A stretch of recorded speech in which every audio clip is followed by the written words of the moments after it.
Hair consultant कसरी बन्नु? Hair consultant यस्तो एक्सपर्ट हुन् जसले तपाईको कपालको समस्या बुझेर त्यसको सही समाधान भन्न सक्नुहुन्छ। आजको समयमा सबैको कपालमा एकदम समस्या आउने भएको छ र यस्तोमा हेयर कन्सल्टेन्ट्सको डिमान्ड एकदमै धेरै बढेको छ।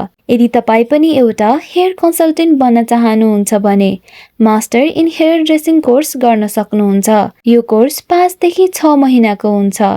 यो कोर्समा स्टुडेन्टलाई basic to advanced hairdressing र basic to advanced hairstyling बारे ट्रेनिङ दिइन्छ। एकाडेमीबाट कोर्स गर्न चाहनुहुन्छ भने जहाँ एडमिसनदेखि लिएर प्रोफेसनल मेकअप कोर्स गर्न सक्नुहुन्छ। टप 3 लिस्टमा पर्छ पेरिभ India international academy, Pearl academy Mumbai, Anurag makeup Mantra Mumbai. Beauty इन्डस्ट्रीमा करियर बनाउनको लागि हाम्रो च्यानललाई फलो गर्नुहोस्।